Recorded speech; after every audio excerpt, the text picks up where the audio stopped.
اس کی نقل کر کے بولی۔ پھر خود ہی کچن سے موہت بھائی کا پرانا کافی میکر ڈھونڈ لایا اور سیٹ کر دیا۔ بازار سے موٹے بیجوں والے ڈبے بھی لے آیا اور ساتھ یہ مجھے پکڑا دی کہ میری بیوی یہی پیتی ہیں۔ وہ ہنس دی۔ مبین منزل کو پہلی دفعہ ایسا رنگ برنگا ملازم ملا تھا، بخت بھی سے ہضم نہیں ہو رہا تھا۔ چھوٹی باجی، اس لڑکے کو ذرا فاصلے پہ رکھیو، مجھے یہ وارداتیہ لگتا ہے۔ اچھا بخت بھی، اب جائیں اور کیف سے کہیں تیار رہے، اس نے مجھے سیلون لے کر جانا ہے۔ شام میں عزا کے نکاح کا فنکشن تھا اور ست شکر اس کے چہرے پہ ایک بھی پمپل نہیں تھا، ورنہ عموماً کسی فنکشن سے پہلے ہی یہ پمپل حاضری دیا کرتے تھے۔ اس نے گھڑی دیکھی، ابھی فیشل کروا لے تو شام تک اس کا اثر آنے لگے گا۔ وہ باہر آئی تو کیف گارڈ روم کے باہر کرسی پہ بیٹھا تھا، ہاتھ میں اسکیچ بک تھی اور وہ پینسل سے اس پہ کچھ کر رہا تھا۔ اسے دیکھ کے کھڑا ہو گیا، اسکیچ بک پیچھے کر لی۔ آج جینس پہ سفید ٹی شرٹ پہن رکھی تھی، پیروں میں جوگرز تھے اور چہرے کی ہلکی بڑی شیپ ویسی ہی تھی۔ کیا کر رہے ہو؟ وہ اس کی اسکیچ بک کو دیکھتے ہوئے قریب چلی آئی۔ پرس کوہنی پہ ٹانگے، بال کیچر میں باندھے، وہ آنکھوں پہ سیاہ چشمہ لگائے ہوئے تھی۔ کیف کے چہرے پہ جھیپ جانے کا تاثر ابھرا، رخسار ہلکے سے گلابی ہوئے، یا شاید دھوپ کے باعث اسے ایسا لگا۔ یوں ہی فارغ وقت میں اسکیچز بناتا ہوں۔ کیا بنا رہے ہو؟ دکھاؤ، وہ دوستانہ لہجے میں کہتی اس کے عین سامنے آ کھڑی ہوئی۔ اب وہ دونوں دھوپ میں تھے، چھاؤں پیچھے رہ گئی تھی۔ کیف نے اسکیچ بک کھول کے اس کے سامنے کی، صفحے پلٹائے، اس پہ موٹر بائیک کا سیاہ سفید اسکیچ بنا تھا۔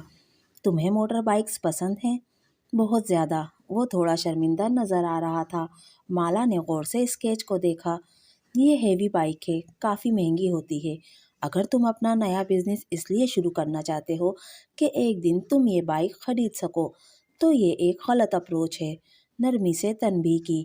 اسے سمجھ میں آ گیا تھا کہ وہ نوجوان قرضوں کا شکار کیوں تھا، مہنگی بائیکس کا شوق، مہنگا لیپ ٹاپ، قیمتی فوٹوگرافی آلات امپورٹ کروانا۔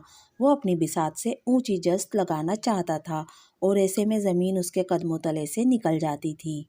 کیف نے جواب نہیں دیا، کار کی طرف بڑھ گیا، جیسے وہ اس کی بات سے اتفاق نہیں کرتا تھا۔ وہ خاموشی سے ڈرائیو کر رہا تھا جب صفورہ کی کال آنے لگی۔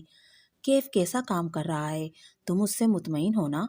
مالا کا فون کار سے کنیکٹڈ تھا، آواز خود بخود اسپیکرز پہ گونجنے لگی۔ ہاں، کیف اچھا کام کر رہا ہے، کافی اسمارٹ اور سمجھدار ہے، ساتھ ہی اپنے نئے بزنس پلان کو بھی وقت دیتا ہے۔ وہ سادگی سے کہتے ہوئے باہر دیکھ رہی تھی۔ وہ ان لوگوں میں سے نہیں تھی جو کسی کو اس کے سامنے اس لیے نہیں سراہتے کہ وہ سر نہ چڑھ جائے۔ جو سچ ہو اسے کہہ دینا چاہیے۔ اسمارٹ ہوتا تو اب تک کامیاب ہو چکا ہوتا۔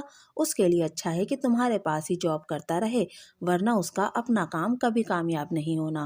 اور ہاں، بس یہ دھیان کرنا کہ وہ تم سے ایکسٹرا پیسے ویسے نہ لے، تھوڑا سا لالچی بھی ہے۔ میرا کزن ہے نا، مجھے اس کا پتہ ہے۔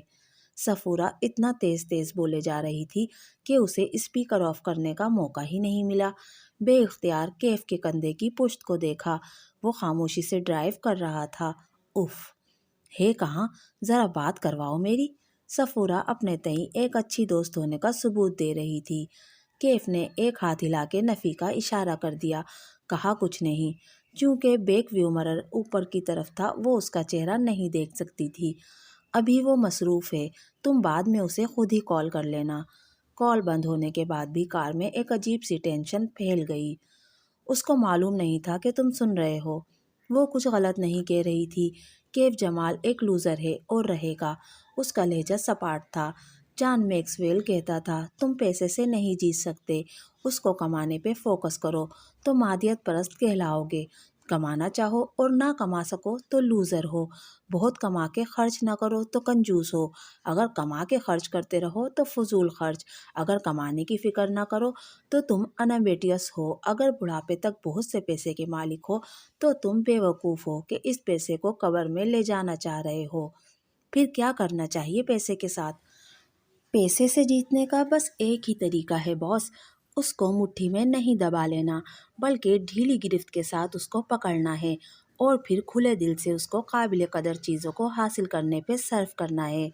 ذرا توقف سے بولا، آپ سے ایک درخواست ہے، دوبارہ ان کی کال آئے تو مجھ سے بات مت کروائیے گا، ان کا میرے اوپر احسان ہے۔ میں نہیں چاہتا کہ آپ کے سامنے ان کو کچھ ایسا بول دوں جس پہ مجھے بعد میں شرمندگی ہو۔ ساری بات ہی ختم ہو گئی تھی، کاش وہ اسپیکر آف رکھتی۔ سیلون ایک کمرشل بلاک کی 2 منزلوں پہ پھیلا تھا، تیسری اور چوتھی منزل پہ کوئی جم تھا۔ وہ اترنے لگی تو کیف نے پوچھا کہ کیا وہ اسے اندر دروازے تک چھوڑنے آئے، مگر کشمالہ نے منع کر دیا۔ سیلون اس کی کزن کا تھا، یوں ہی اس نوجوان کو ساتھ دیکھ کے باتیں بنتی۔ اسے وہاں 2 گھنٹے لگ گئے۔ جب وہ واپسی پہ لفٹ میں سوار ہوئی تو اندر کوئی اور بھی تھا، ایک ہٹا کٹا سا آدمی جو اس کی طرف پہلو کیے کھڑا تھا۔ وہ نظر انداز کر کے اندر آئی اور گراؤنڈ فلور کا بٹن دبایا۔ جو کچھ ہوا ایک لمحے میں ہوا۔ کسی نے اس پہ پیچھے سے حملہ کیا۔ وہ اوندھے منہ نیچے گری، سر کے پچھلے حصے میں درد کی شدید لہر اٹھی، آنکھوں کے آگے اندھیرا چھا گیا۔ باس باس، کشمالہ نے آنکھیں کھولی، بصارت کے آگے اب بھی دھند تھی۔ اس نے پلکیں جھپکائیں۔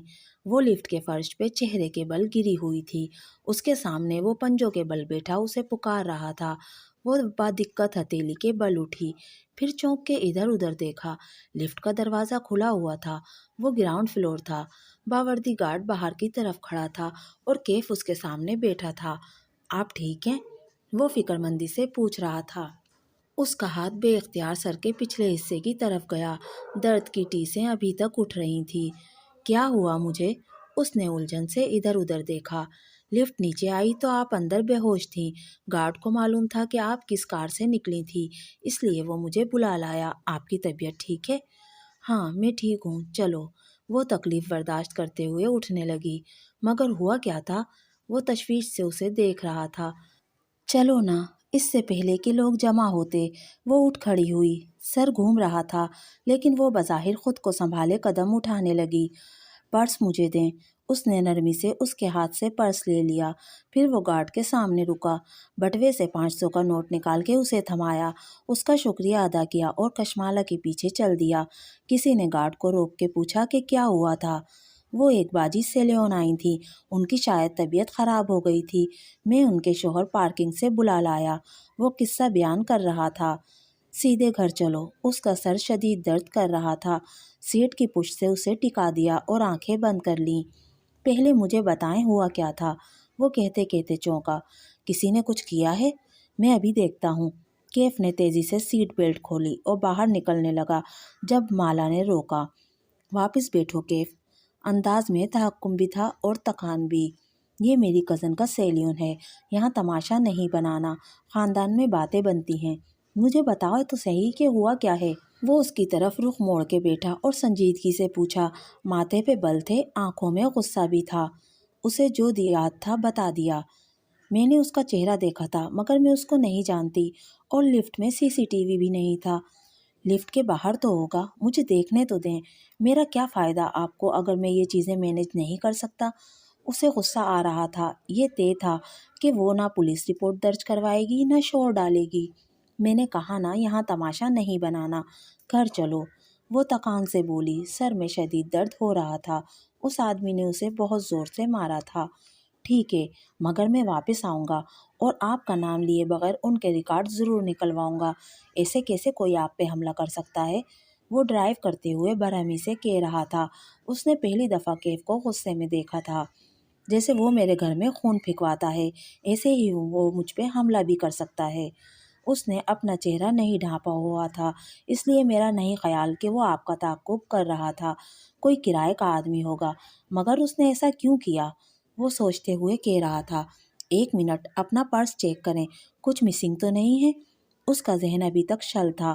وہ جو اتنے عرصے سے صرف ایک وہم لگتا تھا، وہ آج حقیقت بن کے سامنے آ گیا تھا۔ ایسے میں اسے پرس کا خیال ہی نہیں آیا تھا۔ اس نے پرس کھولا اور اندر سے ایک ایک چیز نکال کے دیکھنے لگی۔ موبائل، بینک کارڈز، کیش، سب ویسا ہی تھا۔ البتہ ایک چیز وہاں ایسی بھی تھی جو اس کی نہیں تھی۔ اس نے میرے بیگ میں کچھ رکھا ہے؟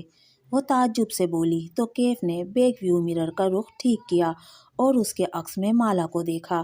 وہ ایک سلور رنگ کا لائٹر الٹ پلٹ کے دیکھ رہی تھی۔ کوئی میرے بیگ میں سگریٹ لائٹر کیوں رکھے گا؟ مجھے دکھائیں، کوئی ریکارڈنگ ڈیوائس بھی ہو سکتی ہے۔